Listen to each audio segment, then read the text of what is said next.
Why, hello there. I'm Sin. We are in the Book Nook, and today we are continuing my journey into the Dark Tower series, and I'm now on book 6, The Song of Susannah. It's getting weirder and weirder as we go along, and I'm really loving it. So, Susannah has disappeared through the door that after the prior book, where there was a battle with the wolves that were coming to this town for years and years and taking the children of the town and sending them back route, which they came back and they were basically, their mental capacities were diminished and they grew into like giants almost, and then they would die really young.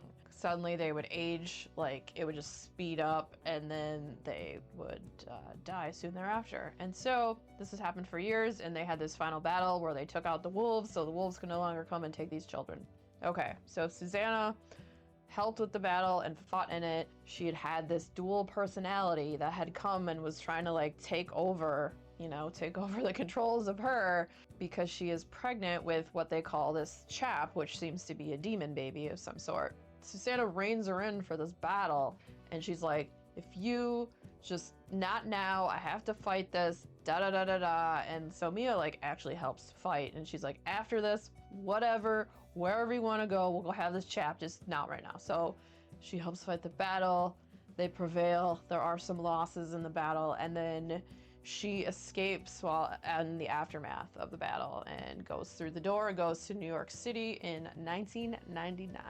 So that leaves her quartet of Roland and Eddie and Jake. Without her, they need to go after her and to save her, because having this baby might actually kill her. They don't know if the baby might try to eat her, or what this Mia person is, or what bargains she struck with whoever, and they think it has some ties with, like, possibly this Crimson King or whoever, maybe vampires, the low men. Nobody really knows what's going on. I don't know. Craziness. So they need to figure out how to get through the door, because when she went through the doorway, she took Black 13, which was one of the parts of the wizard's rainbow. There were all these different colors of balls.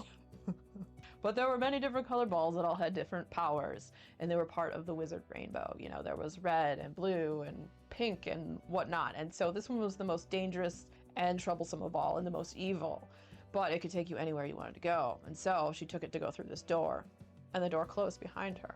But there seems to be a way they can still open up this door. And there's this sect of people that are kind of like the spiritual sect called the Mani. Roland goes and talks to the head guy, and because they were travelers of the realms and they would travel between times and dimensions and all that, he asked them to help get through the doorway. And because he had helped with this battle, because this also affected them as well, they agree to help. And so they're going to open up this doorway so that they can get back. And also going with them is Father Callahan. Father Callahan's fate is totally interwoven with all of theirs. And as you read through the series, you see how that is. And it starts to get really weird when at one point this shelf of books was put through the door, and on that shelf was a book called Salem's Lot, in which Father Callahan is a fictional character, but he's existing and he doesn't understand how this could be. You have that. And throughout the whole series too, there's a lot of different stories and books that come into play, from The Wizard of Oz to Charlie the Choo Choo. I mean, now you have Salem's Lot and all these different books. It's like the writer inside the book, inside the story, and all of that stuff with the characters. And anyway, we'll get there. So when they go through, they're going to go through to 2 different times. Jake and Father Callahan are going to go through to where Susannah is.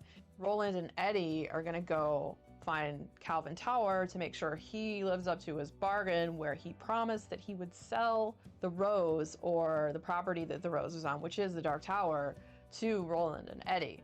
They get the doorways open and they go through.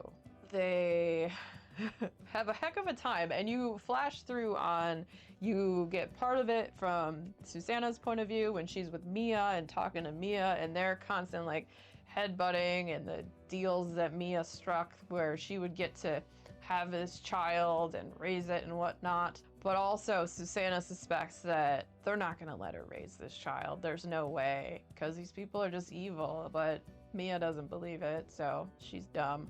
And anyways, Roland and Eddie come through to go find Calvin Tower. Somehow it was leaked to where they would pop into the world.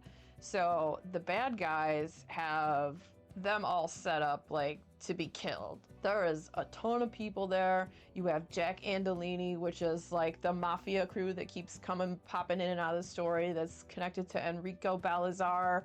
So Andolini and his crew are all waiting there to take out Roland and Eddie.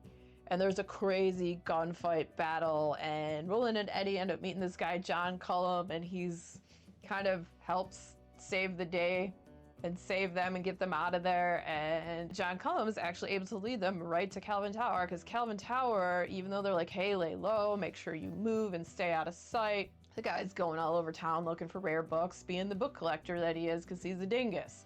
John leads them right to him, and Tower is all like trying to go back on his deal where he's not going to sell it because he doesn't like to let things go, this, that, and the other. It's a matter of, can they convince him to sell the tower to him so that they can protect it like they had agreed on, you know? When he had death in his forefront, he was a little more compliant. Now he's all been lulled into like fake safety.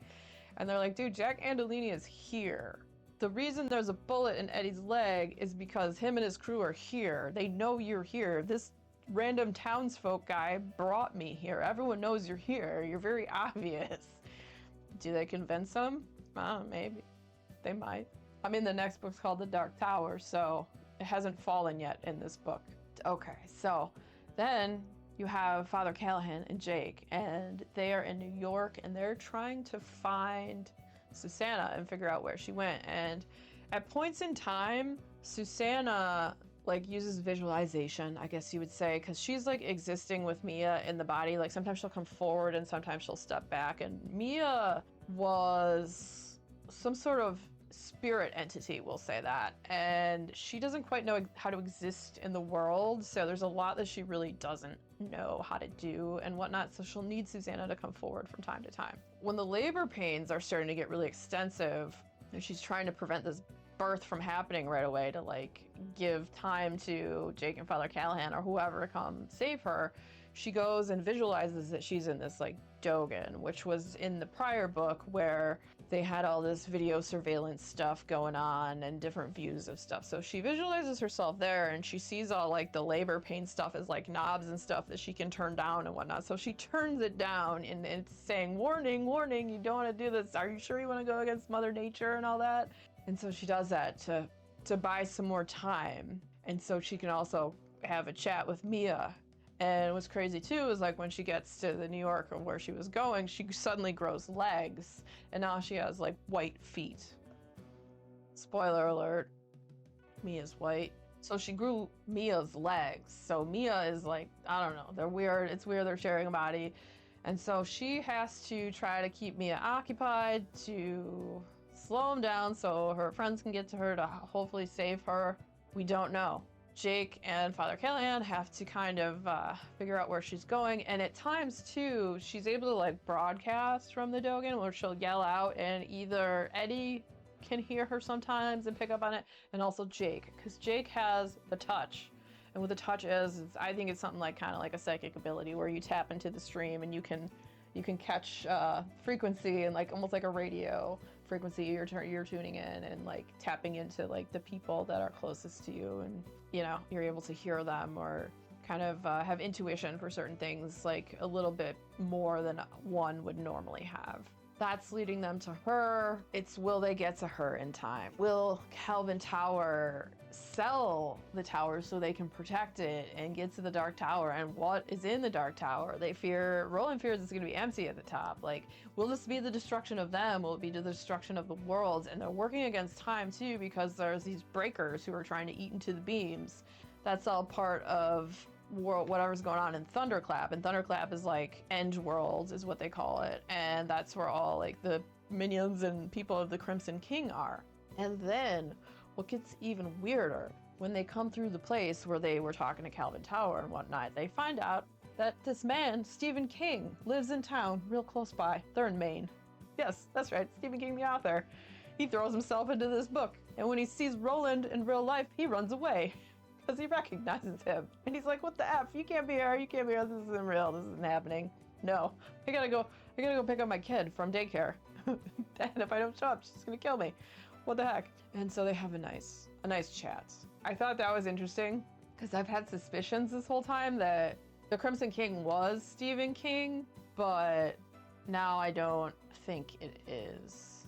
I think the Crimson King is an echo of Stephen King. Like, if you had an evil twin or something, I don't know, I still don't know. Once Stephen King showed up in the story, I was kind of like, okay, well, I guess he's not the Crimson King, but he still could be. I don't know, don't tell me. Guess we'll find out in the next book. The book ends on a cliffhanger, just like how the one other book did too when they were on Blame the Mono with the riddles and all that stuff. And as I've said before, me and Jason's Weird Reads are doing a podcast episode for each book that we read. This will be part of his Weird Reads podcast. I will link that down below if you want to go check that out. I believe it's, we have episodes 1 through 4 are live. We've already recorded 5. We will be recording 6 very soon. We'll do a bit more of a deep dive into it on there as well. So if you do want to check that out, down in the darkness, you can click on that link. And what a wild, weird ride it has been. I have a whole playlist up until this point of each book in the Dark Tower series. If you want to check that out, that will be the next video coming up. If you want to click into that. And if you enjoyed hanging out today, hit that subscribe button, come back, see me again, and we'll talk about more bookish things and weird stuff.